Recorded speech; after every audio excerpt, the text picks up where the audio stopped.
الحمد لله رب العالمين والعاقبة للمتقين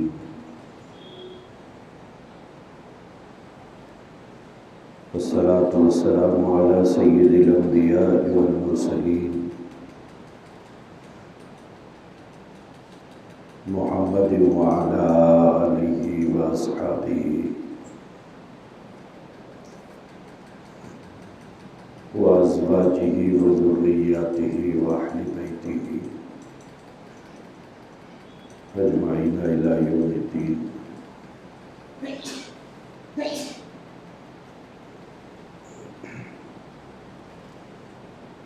أما بعد فقد قال الله تبارك وتعالى في القرآن المجيد والفرقان الحميد: فأعوذ بالله من الشيطان الرجيم. بسم الله الرحمن الرحيم.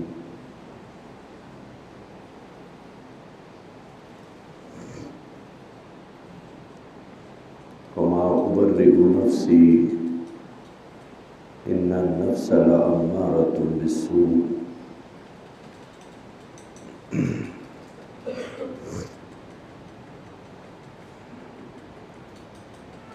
بزرگان محترم، عزیزان گرامی،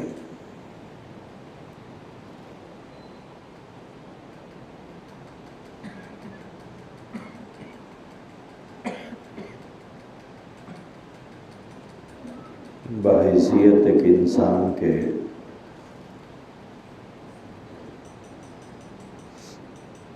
ہم لوگوں کے اندر کئی خواہشات پائے جاتے ہیں.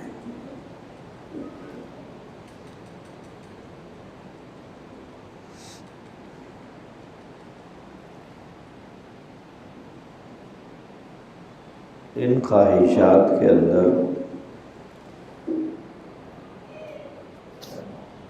کچھ اچھی خواہشات بھی ہوتی ہیں،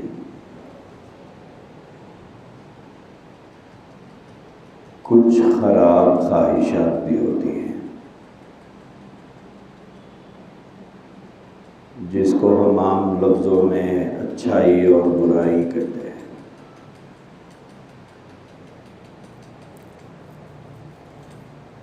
یہ خواہشات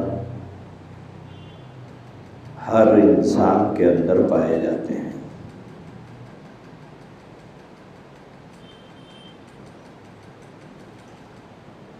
انسان ہونے کے ناطے اس کے اندر یہ دونوں جذبے ہیں. اچھائی کا جذبہ بھی ہے، برائی کا جذبہ بھی ہے، شر کا جذبہ بھی ہے، خیر کا جذبہ بھی ہے.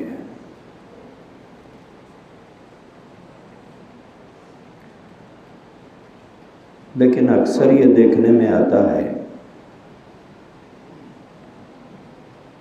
تو دونوں خواہشات انسان کے اندر، اچھائی کی خواہش بھی ہے، برائی کی خواہش بھی ہے، لیکن انسان اکثر برائی کی طرف چلتا ہے.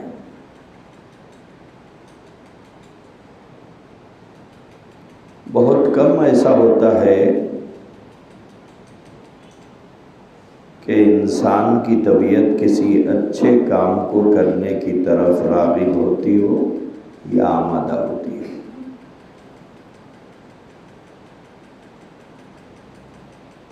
اکثر یہ دیکھنے میں آتا ہے کہ ہماری طبیعتیں ان چیزوں کی طرف زیادہ کھنچ کر جاتی ہیں جس سے اللہ نے منع کیا ہے، اور اس چیز کی طرف ہماری طبیعت بہت کم آمادہ ہوتی ہے جس کو کرنے کا اللہ اور اللہ کے نبی نے حکم دیا ہے.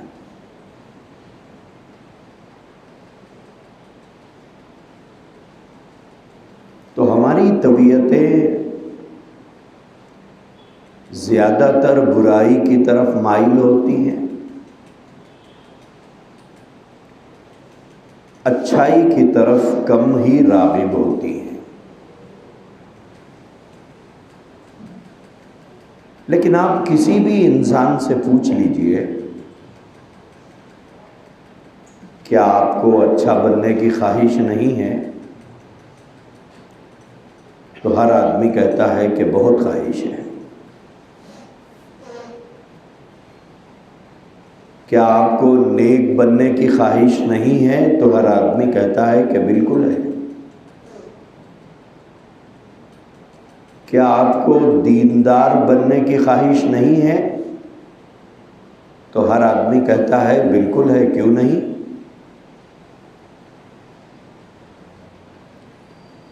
لیکن یہ خواہش خواہش ہی رہ جا رہی ہے، بن نہیں پا رہے ہیں۔ ایک تمنا ہے، ایک آرزو ہے، جس کو ہم برس ہا برس سے پالے جا رہے ہیں۔ برس ہا برس سے دل میں خواہش ہے نیک بننے کی، دیندار بننے کی، اللہ کا فرما بردار بننے کی، دین کے بتائے ہوئے طریقوں پر چلنے کی، لیکن نہ اس راستے پر چل پا رہے ہیں، نہ دیندار بن پا رہے ہیں۔ بچپن جوانی میں تبدیل ہو گیا، جوانی ادھڑ عمر میں پہنچ گئی، ادھڑ عمر سے ہم نے بڑھاپے میں قدم رکھ دیا۔ بعضوں نے تو برس ہا برس بڑھاپے میں گزار بھی دیا، لیکن اس کے باوجود وہ جو خواہش برس ہا برس سے دلوں میں ہے، اس کو عملی شکل نہیں دے پا رہے ہیں ہم لوگ۔ یہی صورتحال مردوں کی ہے، یہی صورتحال عورتوں میں بھی پائی جاتی ہے۔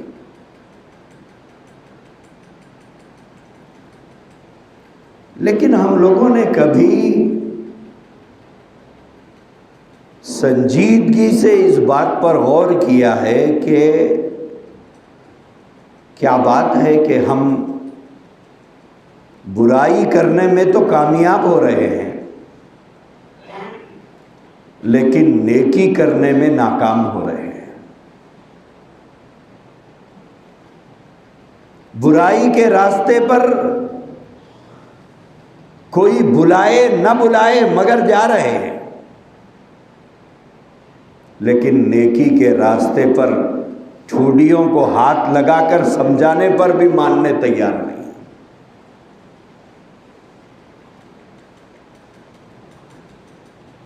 برائی کی طرف کوئی دعوت دینے والا نہیں ہے تب بھی جا رہے ہیں، نیکی کی طرف دعوت دی جا رہی ہے تب بھی نہیں آ رہے ہیں۔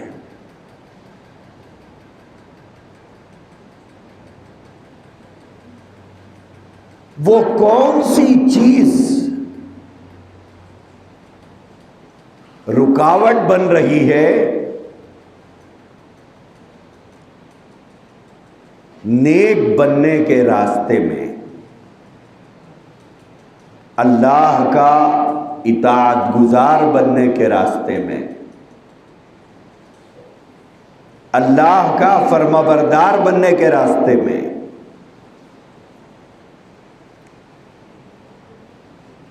اور وہ کون سی طاقت ہے جو ہمیں برائی کی طرف گھسیٹ کے لے کے جا رہی ہے؟ وہ کون سی شے ہے جو ہمیں برائی کرنے پر آمادہ کر رہی ہے؟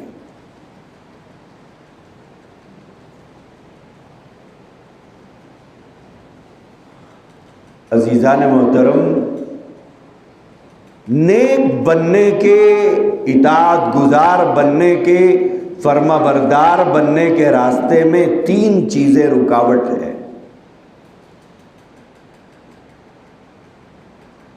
ان 3 چیزوں کو سمجھنے سے پہلے ایک بات سمجھیے۔ حکیم الاسلام حضرت قاری محمد طیب صاحب رحمۃ اللہ علیہ نے ایک بڑی عجیب و غریب بات لکھی ہے۔ حضرت نے یہ لکھا ہے، خرابیاں انسان کے اندر ہیں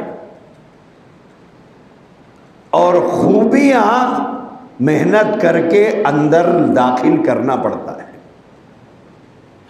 نہ خوبی آپ میں ہے، نہ خوبی مجھ میں ہے، خوبی کسی کے اندر نہیں ہے۔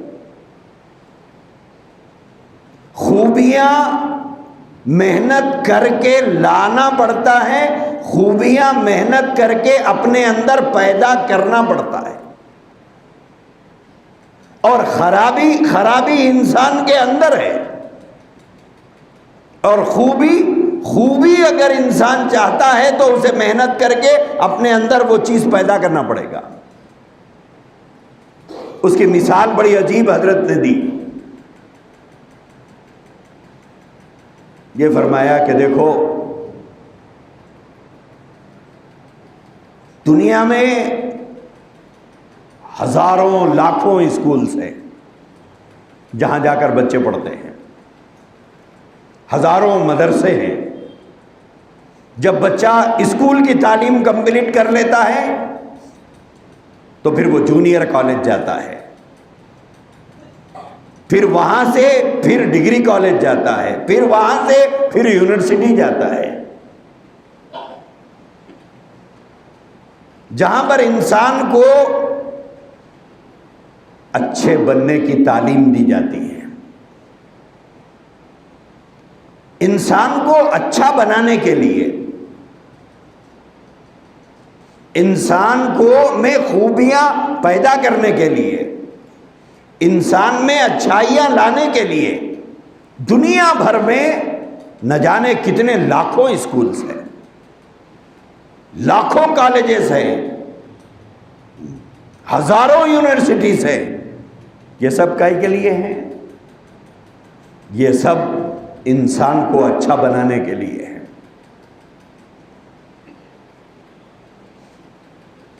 اور یہ کروڑوں بچوں کو اچھا بنانے کے لیے لاکھوں استاد لگے ہوئے ہیں، کروڑوں بچے پڑھ رہے ہیں، اور ان کو سنوارنے، ان کو سدھارنے، ان کو تراشنے، ان کو اچھا بنانے، ان میں خوبیاں لانے لاکھوں لوگ لگے ہوئے ہیں۔ یہ لاکھوں لوگوں کی محنت سے ان کروڑوں کو سنوارا جا رہا ہے، سجایا جا رہا ہے، بنایا جا رہا ہے، تراشا جا رہا ہے، ان میں خوبیاں لائی جا رہی ہیں۔ لیکن پوری دنیا کے اندر کہیں ایک اسکول ایسا ہے جہاں پر بچے کو چوری کرنا سکھایا جاتا، ڈاکہ مارنے کے طریقے بتائے جاتے ہوں، جیب کاٹنے کی تربیت دی جاتی ہو، ایک سے اعلیٰ ایک گالی سکھائی جاتی ہو، اپنوں اور پرایوں کو تکلیف دینے کی ٹریننگ دی جاتی ہو، انسانیت کو قتل کرنے کی تربیت دی جاتی ہو، کہیں ایک اسکول نہیں پایا جاتا۔ لیکن اس کے باوجود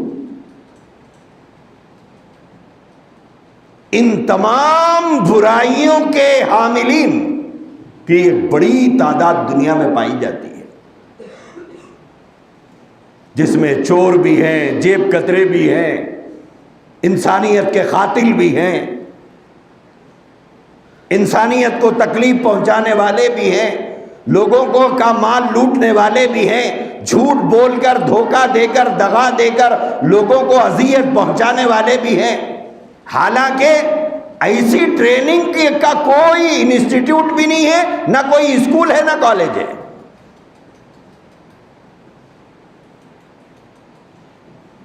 پھر یہ سیکھے کہاں پر ہے؟ یہ کہاں سیکھے ہیں؟ جیب کترنا کہاں سیکھا ہے؟ چور چوری کرنا سیکھا کہاں پر ہے؟ ڈاکو ڈاکہ مارنا کہاں سیکھا ہے؟ قاتل قتل کرنا کہاں سیکھا ہے؟ جھوٹ کی تربیت کا کہیں پر اس نے ٹیوشن نہیں لیا، لیکن جھوٹ کیسے بولتا ہے؟ دغا بازی اور دھوکہ دینے کا ٹیوشن کسی محلے میں قائم نہیں ہے، لیکن ہمارے محلوں میں ایسے افراد کی کمی نہیں ہے۔ پھر انہوں نے سیکھا کہاں سے؟ یہ ساری چیزیں سیکھی کہاں سے؟ حضرت قاری طیب صاحب رحمۃ اللہ علیہ نے لکھا ہے کہ دیکھو، جب خوبیوں پر اور خوبیاں لانے کی محنت انسان چھوڑ دیتا ہے تو خرابی خود بخود ابھر کے آ جاتی ہے۔ تو اصل انسان میں ہے خرابیاں۔ خوبیاں محنت کر کے لانا پڑتا ہے، خوبیاں محنت کر کے اپنے اندر پیدا کرنا پڑتا ہے، تب جا کر انسان میں خوبیوں کا مالک بنتا ہے۔ بیٹھے بٹھائے خوبیاں نہیں پیدا ہو جاتے، بیٹھے بٹھائے خرابیاں پیدا ہو جاتی ہیں۔ دوسری مثال حضرت نے دی ہے، کسی کو بریانی کھانے کی طبیعت چاہتی ہے، وہ بازار جاتا ہے، چاول خریدتا ہے، بھئی اچھے سے اچھا خوشبودار چاول چاہیے، باریک چاول چاہیے، لمبا چاول چاہیے۔ پھر گوشت جب خریدنے جاتا ہے تو اچھے سے اچھا گوشت خریدتا ہے، مسالے چاہیے، اچھے سے اچھے مسالے لاتا ہے، اصلی گھی خریدنے کی کوشش کرتا ہے، اگرچہ کہ بازار میں نہیں ملتا، اصلی کے نام سے بیچا تو جاتا ہے۔ تو عمدہ چاول، عمدہ گوشت، اچھے مسالے، اب اس پر 2-4 گھنٹے کی گھر کی خواتین کی محنت، اس کے بعد جا کر ایک خوشبودار بریانی تیار ہو رہی ہے اور ایک مزیدار بریانی تیار ہو رہی ہے۔ اسی بریانی کو خراب کرنا ہے تو اس کے لیے کتنے گھنٹے گھر والوں کو محنت کرنی پڑے گی؟ اس میں مرد کو کتنی محنت کرنی پڑے گی، عورت کو کتنی محنت کرنی پڑے گی؟ اس کو کوئی محنت کرنے کی ضرورت نہیں ہے، وہ پکا پکایا بھگونا بازو رکھ دیجئے، آج دوپہر میں پکائیے، وہ بھگونا بازو رکھ دیجئے، کل صبح دیکھیے تو آپ خود ناک بن کر کے باہر آ جائیں گے، بھلے بدبو ہو گئی، حالانکہ کوئی محنت اس کو خراب کرنے پر نہیں کی گئی، لیکن بدبو ہو گئی۔ یہ 2 مثالیں دے کر حضرت قاری طیب صاحب رحمۃ اللہ علیہ نے فرمایا، خرابی ہمارے اندرون میں ہے، ہمارے اندرون میں کوئی اچھائی نہیں ہے، خرابیاں ہیں۔ اگر خوبیاں چاہتے ہو تو محنت کر کے اپنے اندر پیدا کرو،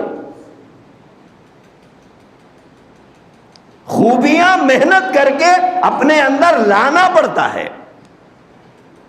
جیسے کوئی انسان پیدائشی پڑھا لکھا نہیں ہے، پڑھا لکھا پیدائشی جاہل ہے، وہ ہم سب پیدائشی جاہل ہیں۔ ماں کے پیٹ سے کوئی ڈگری یا سرٹیفکیٹ لے کر ہم نہیں آئے تھے۔ جس وقت ہم اسکول گئے تھے تو ہمیں نہ الف لکھنا آتا تھا، نہ اے لکھنا آتا تھا۔ برس ہاں برس کی محنت کے بعد ہمارے اندر یہ پڑھنے کی، لکھنے کی قابلیت اور خوبی پیدا ہوئی ہے۔ تو میرے عزیز بزرگوں، انسان خرابیوں کا ایک مجموعہ ہے، اور خوبیاں اگر چاہتا ہے تو خوبیاں محنت کر کے اپنے اندر پیدا کرنا پڑتا ہے. جب خوبیاں پیدا کرنے کی محنت انسان چھوڑ دیتا ہے تو اس کو یہ خوبیوں کی محنت چھوڑ کر خرابیوں کی محنت کرنے کی ضرورت نہیں پڑتی ہے. خوبیوں کی محنت جس دن چھوڑ دیا خرابیاں خود بخود پیدا ہو جاتی ہیں. اچھائیاں جس دن چھوڑ دیا اس دن خرابیاں خود بخود اس کے اندر آ جاتی ہے. جس دن آدمی سچ بولنا چھوڑ دیا اس دن وہ جھوٹا ہو جائے گا. جس دن آدمی ایمانداری چھوڑ دیا اس دن سے وہ بے ایمان ہے. جس دن سے وہ وعدہ پورا کرنا چھوڑ دیا اس دن سے وعدہ خلاف ہو جائے گا.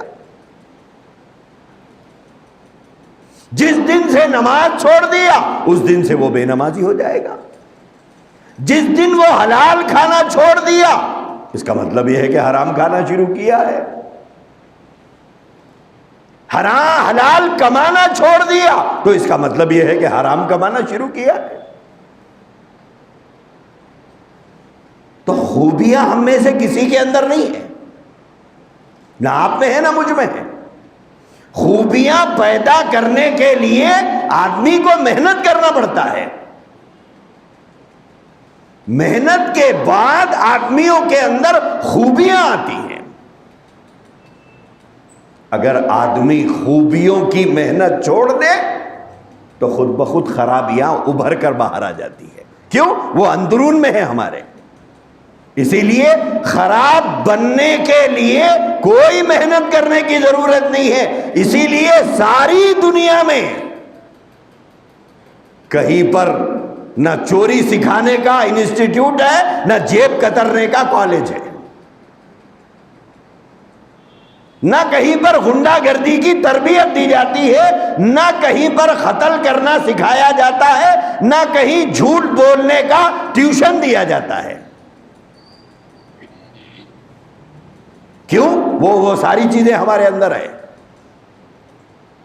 خرابیاں ہمارے اندر ہیں اور خرابیوں کے لیے کوئی محنت کرنے کی ضرورت نہیں پڑتی ہے. محنت تو کرنی پڑتی ہے خوبیوں کے لیے. تو میں بات یہاں سے شروع کیا تھا کہ ہم میں سے ہر آدمی کو خواہش ہے اچھا بننے کی، بن نہیں پا رہے ہیں. لیکن اس پر غور کرنے تیار نہیں ہے کیوں نہیں بن پا رہے ہیں. ہم میں سے ہر آدمی کو خواہش ہے نیک بننے کی، ہم میں سے ہر آدمی کو خواہش ہے اللہ کا اطاعت گزار بننے کی، اللہ کے مرضیات پر چلنے کی خواہش ہے، دین پر چلنے کی تمنا ہے، لیکن چل نہیں پا رہے ہیں. کبھی ہم نے غور کیا اس بات کے اوپر کیا وجہ ہوگی؟ وہ کون سی چیز ہے جو رکاوٹ بن رہی ہے؟ وہ کون سی چیز ہے؟ بزرگوں نے لکھا ہے 3 چیزیں ہیں. آدمی کے متقی اور پرہیزگار بننے کے راستے میں 3 چیزیں رکاوٹ ہیں. اگر یہ 3 چیزوں سے نہیں نمٹا گیا اور ان 3 چیزوں سے مقابلہ اگر انسان نہیں کیا اور ان 3 چیزوں کو جو راستے میں حائل ہیں، کھڑے ہوئے ہیں، اگر ان کو راستے سے نہیں ہٹایا تو ساری زندگی بے دین رہے گا. ساری زندگی بے دین رہے گا، ساری زندگی بے نمازی رہے گا، ساری زندگی خدا کی نافرمانی کرتا رہے گا. کیا ہے وہ 3 چیزیں جو ہمیں دیندار بننے نہیں دیتی، جو ہمیں نمازی بننے نہیں دیتی، جو ہمیں سچ بولنے نہیں دیتی، نہیں جو ہمیں اچھائی کے راستے پر چلنے نہیں دیتی، ایمانداری سے کاروبار کرنے نہیں دیتی، سچ بولنے نہیں دیتی، اللہ اور اللہ کے نبی کی اطاعت کرنے نہیں دیتی؟ وہ کیا چیزیں ہیں؟ سب سے پہلی چیز،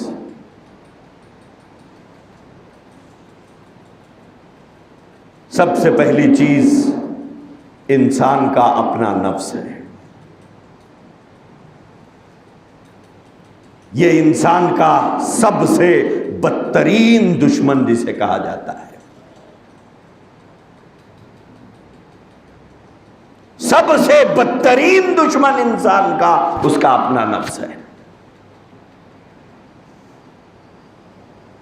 یہ راضی نہیں ہوتا, یہ آمادہ نہیں ہوتا.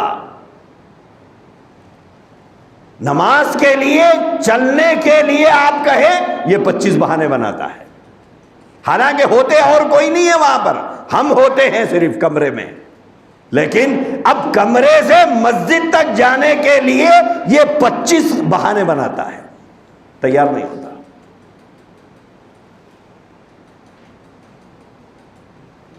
یہ آمادہ نہیں ہوتا.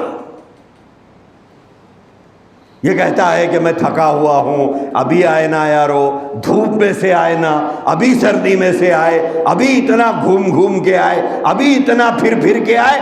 یہ نفس 50 بہانے بناتا ہے, اور یہ بہانوں کا شکار ہوتے ہوتے بچپن جوانی میں, جوانی ادھڑ عمر میں, اور ادھڑ عمر سے ہم بوڑھے ہو گئے, اور اسی نفس کے بہانوں کے آج تک ہم شکار بنے ہوئے. نہ یہ بچپن میں راضی ہوا, نہ جوانی میں راضی ہوا, نہ ادھڑپن میں راضی ہوا, نہ بڑھاپے میں راضی ہے. یہ تو بچپن میں کہتا تھا ابھی تمہاری عمر کیا ہے, جوانی میں کہتا تھا جوانی دیوانی ہے, یہ لذتوں کا دور ہے, ابھی زندگی بہت باقی ہے. جب ادھڑ عمر میں آئے تو پھر یہ نفس بہانہ کرتا رہا, بس تھوڑے مسائل ہیں, یہ بچے کا, وہ بچی کا, یہ نواسے کا, یہ پوترے کا, بس تھوڑا سا ان کاموں سے نمٹ لو اور یہ مصروفیتیں ختم ہو جائے, پھر دیکھنا مسجد ہی مسجد, اللہ ہی اللہ. چلو صاحب, اس سے بھی فارغ ہو گئے, بچوں کی شادیاں بھی ہو گئی, ناتے نواسے والے بھی ہو گئے, اور کاروبار سے بھی فارغ ہو گئے, وظیفہ بھی ہو گیا, اب بوڑھے بھی ہو گئے, تمام مصروفیتیں ختم ہو گئی. حضرت چلیے وعدہ وفا کیجئے, اس کے بعد کوئی اسٹیج اور نہیں ہے. اس کے بعد کیا اسٹیج ہے؟ بچپن بھی ختم ہو گیا, جوانی بھی ختم ہو گئی, ادھڑ عمر بھی ختم ہو گئی, اب بڑھاپے کے بعد اور کوئی اسٹیج نہیں ہے. ایک کار, 4 ڈرائیور, 1 پیسنجر ہے بس. اب اس کے بعد کیا بچا ہے؟ اب نیکسٹ اسٹیج کیا ہے؟ 4 لوگوں کے کاندھوں پر سوار ہو کے جانا ہے. اب بڑھاپے میں جب کہا جاتا ہے تو اب یہ نفس کہتا ہے ارے خواہش تو بہت ہے, آرزو تھی وظیفے کے بعد, آرزو تھی مشغولیت کے ختم ہونے کے بعد, آرزو تھی مصروفیت کے بعد, مگر کیا کروں, اب گھٹنوں میں درد ہو رہا ہے, اب کہاں مسجد جا سکتا ہوں, اب مجھے سہارے کی ضرورت ہے, کون بچہ 5 وقت مجھے مسجد کو لے جائے گا. یہ ہے انسان کا وہ نفس جو انسان کے اندرون میں پایا جاتا ہے. آدمی کو سب سے پہلے فائٹ کرنا پڑے گا, مقابلہ کرنا پڑے گا اپنے اس اندرون کے دشمن سے. اگر اس سے فائٹ نہیں کریں گے, مقابلہ نہیں کریں گے, موت تک بے دین رہیں گے.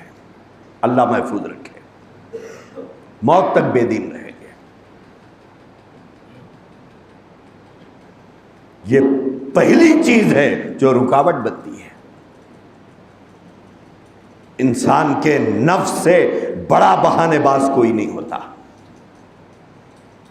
اگر آپ ان اولیاء اور صلحاء کی زندگیاں پڑھیں, ان اولیاء اور صلحاء کی زندگیاں پڑھیں, حیرت ہوتی ہے کیا دنیا میں ایسے بھی انسان گزرے ہیں جنہوں نے اپنے نفس سے اتنا مقابلہ کیا. علامہ ابن جوزی نے تلبیس ابلیس ایک کتاب لکھی ہے. تلبیس ابلیس. فارغ جو لوگ ہیں ان سے خواہش کروں گا کہ یہ کتاب خریدیں، پڑھیں. کیسے بزرگوں نے اپنے آپ سے فائٹ کیا ہے، اپنے آپ کو کھانے کے لیے کتنا ترسایا، اپنے آپ کو پینے کے لیے کتنا ترسایا، اپنے آپ کو نیند کے لیے کتنا ترسایا، اپنے آپ کو آرام کے لیے کتنا ترسایا، اور نفس کو وہ سزائیں دی، نفس کو اتنا تڑپایا، اتنا ترسایا، شاید دنیا کی کسی جیل میں کسی قیدی کو بھی اتنی سزا نہیں دی. اپنے نفس کو اتنا ترسا کر وہ ولایت کی چوٹیوں پر پہنچے. آج ہمارا حال یہ ہے، ارے بھائی پیران دکھ رہے نا، اچھی بات ہے سو جاؤ. آج ہم کسی اور کی نہیں مان رہے ہیں، اپنی مان رہے ہیں. وہ جو اپنی کی، جو اندرون کی جو پکار ہے، وہی نفس ہے ہمارا، جو ہمیں کہتا ہے اب ہاتھ نہیں ہو رہا، اب دل نہیں بول رہا.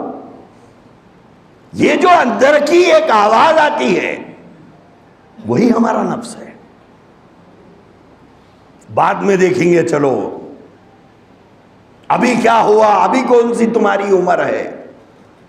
یہ جو اندر کی جو پکار ہے یہی تو نفس ہے، جو راضی نہیں ہوتا، جو آمادہ نہیں ہوتا. اسی لیے کسی نے لکھا ہے، پہلا قدم نفس پر رکھو، ایک قدم نفس پر رکھو تو پھر دوسرا قدم جنت میں ہے. پہلے اس کو کچلو، پہلے اس کو کچلو، اس کو مارو. جب تک اس کو نہیں ماریں گے تب تک آدمی دیندار بن نہیں سکتا. ہمارے دیندار بننے کے راستے میں پہلی رکاوٹ نہ ماحول ہے، نہ حالات ہے، نہ دنیا کی خرابی ہے، نہ دنیا کی چمک دمک ہے، کچھ نہیں ہے. پہلی خرابی ہمارے اپنے نفس کی ہے. اور یہ نفس کی خرابیاں جب نفس انسان پر غالب ہو جاتا ہے، غالب آ جاتا ہے، تو اس غلبے کو آپ دیکھیں گے لوگ حرم شریف میں رہ کر نماز نہیں پڑھتے. ہاں، مکۃ المکرمہ میں، کعبۃ اللہ میں رہ کر نماز نہیں پڑھیں گے. نفس انسان پر اتنا غالب آ جاتا ہے. حرم شریف میں نماز ہوتی رہتی ہے، دکاندار پکوڑیاں چکوڑیاں تلنے میں مصروف رہتے ہیں کہ نمازی اب چھٹ کر آئیں گے تو انہیں بیچنا ہے.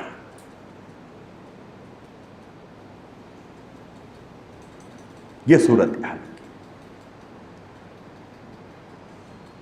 یہ نفس نہ لاٹھی سے ماننے والا ہے، نہ جوتوں سے ماننے والا ہے، اور اس نفس پر کوئی غلبہ حاصل نہیں کر سکتا.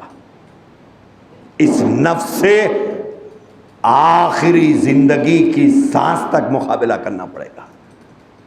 ہم تو مسلمان بن گئے، یہ نہیں بنا ابھی، یہ نہیں بنا ابھی. اسی لیے راضی نہیں ہوتا، اسی لیے آمادہ نہیں ہوتا، اسی لیے نہ راضی ہے نہ آمادہ ہے. کتنے لوگ ہیں ہم میں سے جس کو قرآن پڑھنے آتا ہے، پڑھ رہے ہیں ہم لوگ، ایک رکوع، ایک صفحہ قرآن مجید کی تلاوت کا راضی ہوگا؟ بھلے راضی نہیں ہوگا. اخبار پڑھنے روز راضی ہے، حالانکہ اس اخبار میں کوئی ہمارے باپ دادا کے قصے لکھے ہوئے نہیں ہیں، لیکن پابندی سے پڑھیں گے ہم لوگ. لیکن قرآن پڑھیں گے؟ نہیں پڑھیں گے.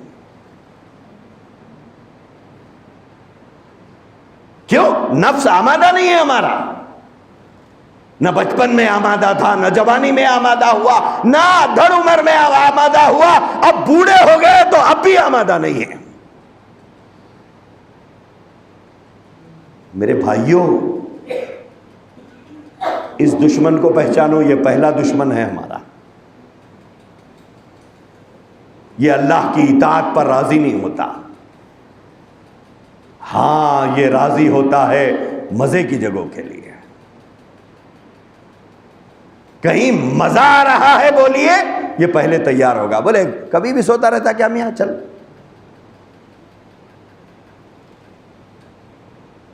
جہاں مزے کی بات ہوتی ہے، جہاں لذتوں کی بات ہوتی ہے، جہاں عیش کی بات ہوتی ہے، جہاں خدا سے بغاوت اور رسول سے کنارہ کشی کی بات ہوتی ہے، یہ نفس پہلے راضی ہو جاتا ہے.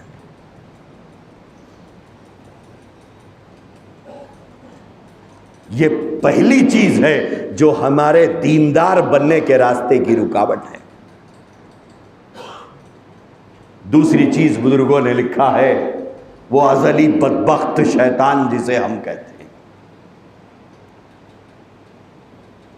جس کے بارے میں اللہ تبارک و تعالیٰ نے قرآن کریم میں فرمایا وَلَا تَتَّبِعُوا خُطُوَاتِ الشَّيْطَانِ إِنَّهُ لَكُمْ عَدُوٌّ مُّبِينٌ. اس کا کام کیا ہے؟ اس کا کام کیا ہے؟ اس کا کام ہے انکریج کرنا. اس کا کام شیطان کرتا کیا ہے؟ شیطان انکریج کرتا ہے آپ کو. شیطان آپ کو، آپ کی طبیعت کو بھڑکاتا ہے، اور اس کے بھڑکاوے میں ہم لوگ وہ کام کرتے ہیں.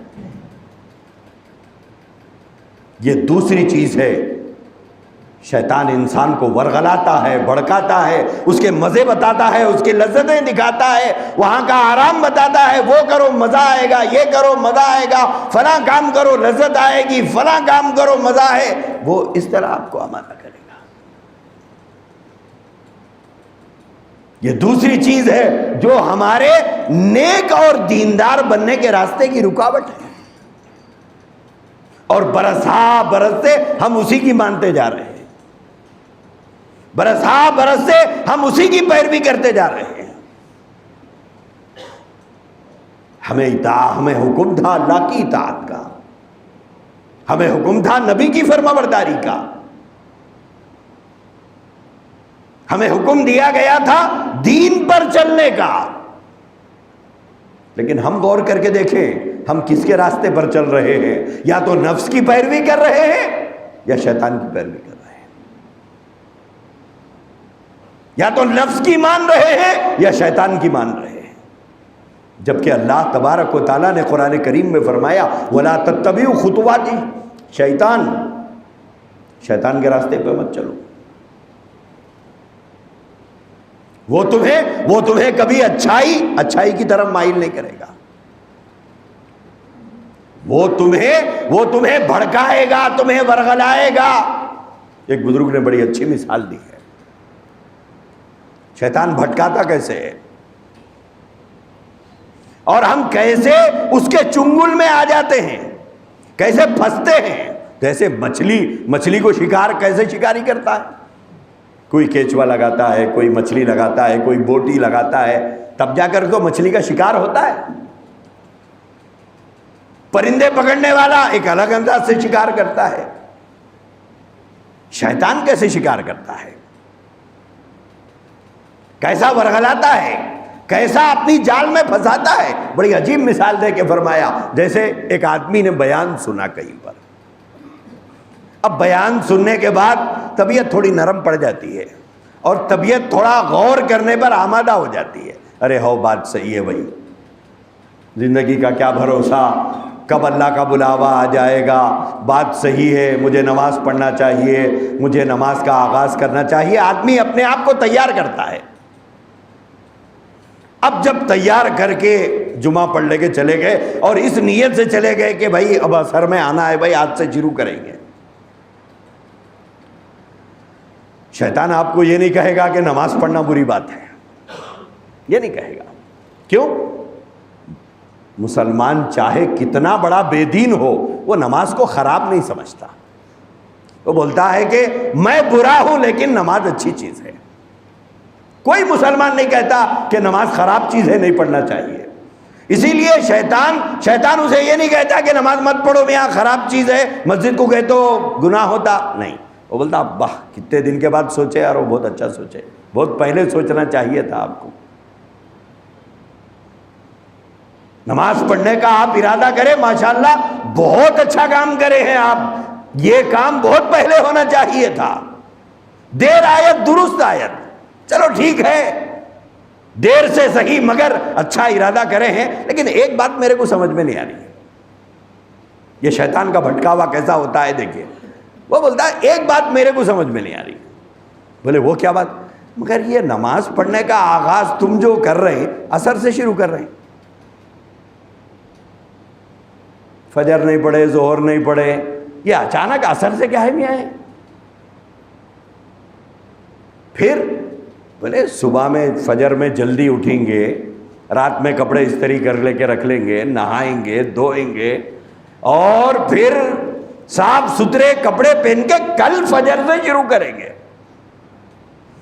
آپ بھی سوچتے ہو بات تو صحیح ہے، فجر بھی نہیں پڑھا ظہر بھی نہیں پڑھا، اب یہ ادھر بیچ عصر سے کیا شروع کرتے؟ بولتے کل انشاءاللہ فجر سے میں شروع کروں گا، وہ کل کی فجر آتی نہیں، انہوں شروع کرتے رہے۔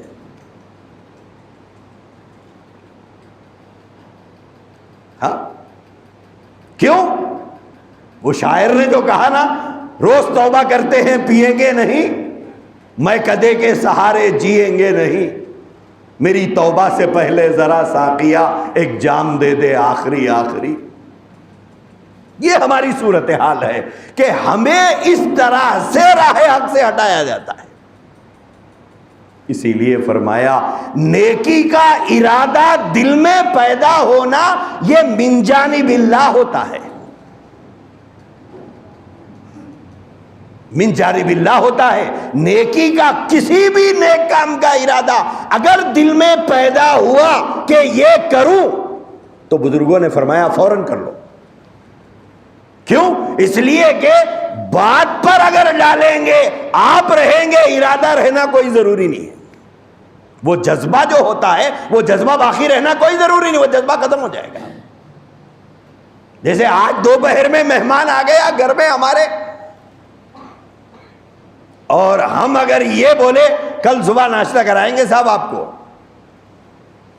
نہ دوپہر کا کھلائیں گے نہ شام کو کھلائیں گے، رہے گا مہمان وہ؟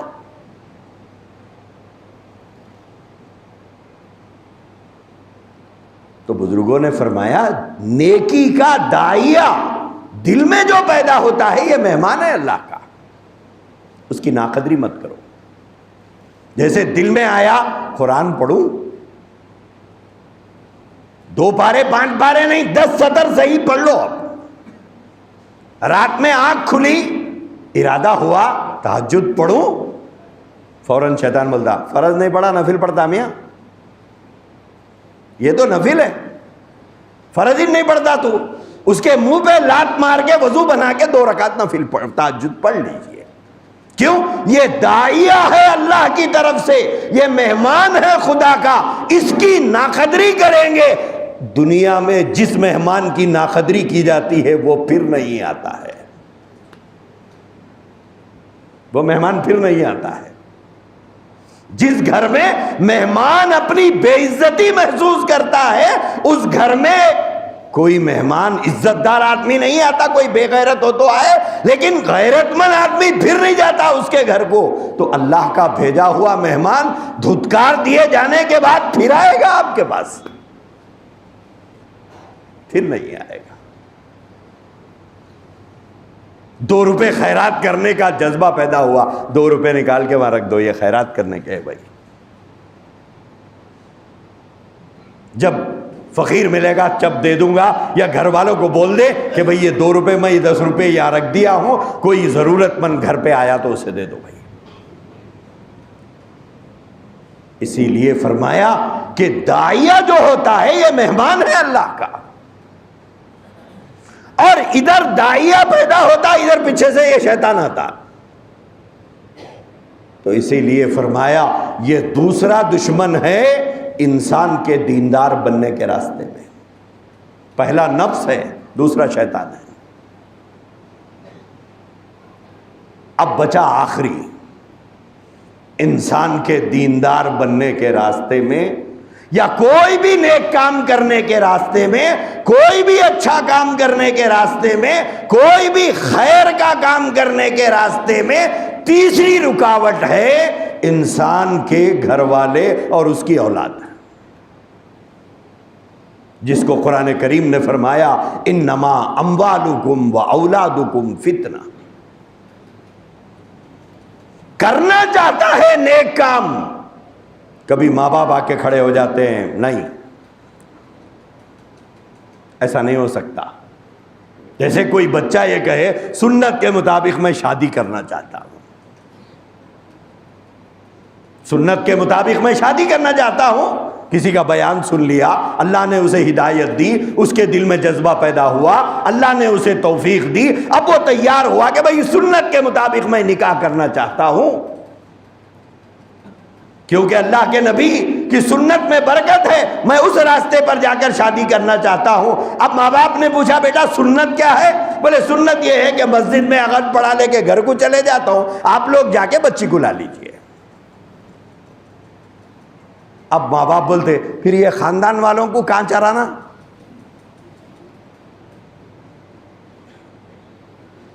یہ پوری بستی کو لے جا کے وہاں جھونکنا ہے نا لوگوں کے گھروں میں۔ اب ماں باپ بولتے یہ نہیں ہو سکتا،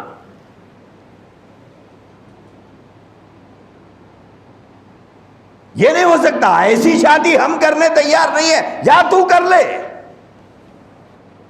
کون رکاوٹ بن رہے ہیں دین کے راستے میں؟ ماں باپ۔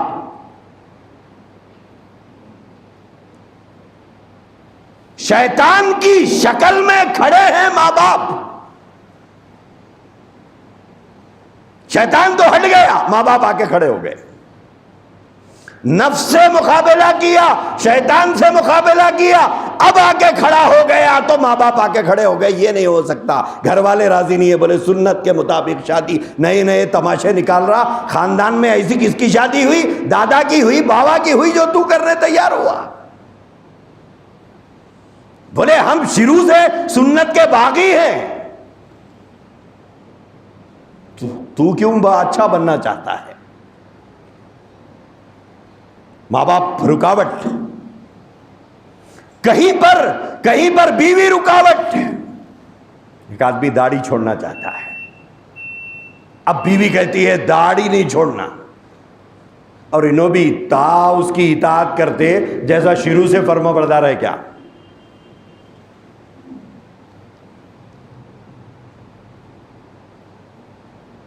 کہیں پر اولاد آ کے کھڑی ہو رہی ہے، نہیں یہ کام نہیں کر سکتے آپ، ہم نہیں کرنے دیں گے آپ کو۔ بولے کیا کام کرنے نہیں دیں گے؟ ارے صاحب میں ایک گھر ہے میرا کمایا ہوا، میری دولت ہے، تمہارے لیے یہ گھر ہے، یہ دکان ہے، یہ کاروبار ہے، رکھ لو تم، یہ ایک گھر میں اللہ کی راہ میں مسجد کو دے دینا چاہ رہا ہوں۔ اولاد بولتی نہیں، یا میرے چھوٹے بھائی کو دینا چاہتا ہوں، یا میرے بڑے بھائی کو دینا چاہتا ہوں، میری بیوہ بہن ہے اسے دینا چاہتا ہوں، میرا یتیم بھانجا بھتیجا ہے اسے دینا چاہتا ہوں۔ اولاد بولتی نہیں۔ اگر قارون کے خزانے کے اتنا مال بھی ہے تو ہم ہمارے نام پہ کر کے جاؤ۔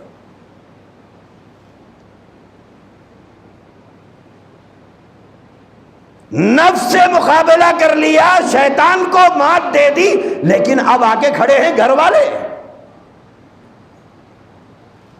کہیں ماں باپ راستے میں رکاوٹ، کہیں بیوی رکاوٹ، کہیں اولاد رکاوٹ۔ کوئی چیز دے رہے ہیں کسی کو، اولاد کھڑی ہے نہیں دینا، کہیں ماں باپ کہہ رہے ہیں نہیں دینا، کہیں بیوی کہہ رہی ہے نہیں دینا۔ یہ کام کرنا چاہتا ہوں، سنت کا ہے، دین کا ہے، اللہ کا فرمان ہے، نبی کا ارشاد ہے، قرآن کا حکم ہے، اسلام کی تعلیم ہے، مجھے کرنے دو، تو کہیں ماں باپ کرنے دینے تیار نہیں، کہیں بیوی کرنے دینے تیار نہیں، کہیں اولاد کرنے دینے تیار نہیں۔ یہ تین چیزیں ہیں جو آدمی کو دیندار اور نیک بننے نہیں دیتی۔ ایک انسان کا نفس، دوسرا شیطان، تیسرے انسان کے اپنے گھر والے۔ انسان کے گھر والے ہیں. کتنے لوگ ہیں دنیا میں جو حسرتیں لے کے مر گئے. مجھے ایک جنازے میں جانے کا اتفاق ہوا تھا. شاید میری عمر 13-14 سال کی تھی اور وہ میرے والدہ کے رشتہ داروں میں سے تھے. میری والدہ وہاں لے گئی تھی مجھے جنازے میں, اور وہاں پر بھائیوں میں کچھ اختلاف ہو رہا تھا باپ کی تدفین کی جگہ پر.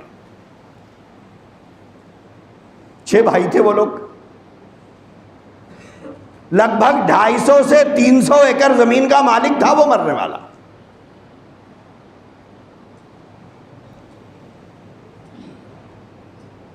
تو اس بوڑھے آدمی نے اپنے 2 بیٹوں کے سامنے ذکر کیا تھا کہ بیٹا یہ پہاڑ کے دامن میں ایک زمین ہے.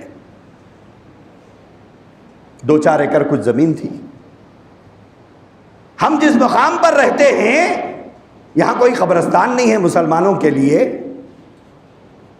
لہذا میری خواہش یہ ہے کہ یہ زمین ہم اس گاؤں والوں کے لیے قبرستان کے لیے دے دیں گے. 2 بیٹوں کے سامنے انہوں نے ذکر کیا. اس کے بعد ان کا انتقال ہوا تو باقی بھائیوں کے سامنے یہ 2 بھائیوں نے ذکر کیا کہ والد صاحب کی ایسی خواہش تھی کہ وہ 1-2 ایکڑ زمین جو پہاڑ کے دامن میں ہے, جو کسی کام کی نہیں ہے, پتھریلی زمین ہے, جہاں پر نہ کوئی اناج پکایا جا سکتا ہے نہ کھیتی کی جا سکتی ہے, لہذا والد صاحب کی خواہش تھی کہ اسے وقف کر دیا جائے گاؤں کے قبرستان کے لیے. تو باقی 4 بھائیوں نے کہا ابا آپ کے کان میں بولے تھے, ہم لوگ کیا مر گئے تھے؟ آپ کو بولے ہم کو نہیں بولے. لمبی چوڑی بحث ہوئی.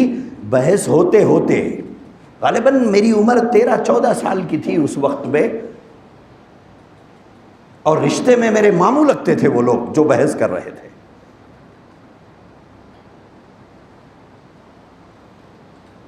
تو 4 بھائیوں نے اپنے 2 بھائیوں سے جو یہ کہا کہ ابا کی یہ زبانی وصیت ہے, اور یہ 2 بھائی کہہ رہے ہیں اللہ کا دیا ہوا ساری چیز, اتنی بڑی زمین ابا چھوڑ کے گئے ہیں جو جس پر ہم کاج کرتے ہیں, یہ تو بنجر زمین ہے جو ابا نے زبانی وقف کی ہے. تو باقی 4 بھائیوں نے نہیں مانا اور یہ کہا کہ اگر تم کو ابا کی وصیت پر عمل کرنا ہو تو آپ دونوں کرو, ہم تیار نہیں ہیں. تو بولے وصیت پر عمل کیسا ہوگا؟ تو یہ 4 بھائیوں نے کہا کہ زمین کی قیمت لگاؤ اور 6 حصوں میں تقسیم کرو, اور 2 حصوں کی قیمت تمہارے حصے میں آئے گی اور ہم 4 کو پیسے دو. گاؤں کے بڑے آدمی کو بلایا گیا, زمین کی قیمت لگائی گئی, زمین کی قیمت طے ہوئی. 4 بھائیوں نے باپ کی لاش کو رکھ کر پیپر لکھا. باپ کا لاشا پڑا ہوا ہے اور 200 سے 250 ایکڑ زمین کا مالک مرا ہے. اولاد کیا ہوتی ہے میں بتا رہا ہوں آپ کو. جس اولاد کے لیے ہم مرتے ہیں, ہمارے مرنے کے بعد وہ اولاد کیا سلوک کرتی ہے ہمارے ساتھ, ہماری وصیتوں کا کیا حشر کرتی ہے, ہماری خواہشوں کا کیسا جنازہ اٹھاتی ہے. جس اولاد کی بات آج ہم مانتے ہیں, جو اولاد آج ہم کو اچھائی کا کوئی کام کرنے نہیں دیتی تو ہم اس کا اولاد کا ساتھ دیتے ہیں. اس اولاد کا سلوک دیکھیے باپ کے ساتھ کیا ہو رہا ہے. باپ کا لاشا رکھ کر انہوں نے پیپر لکھا.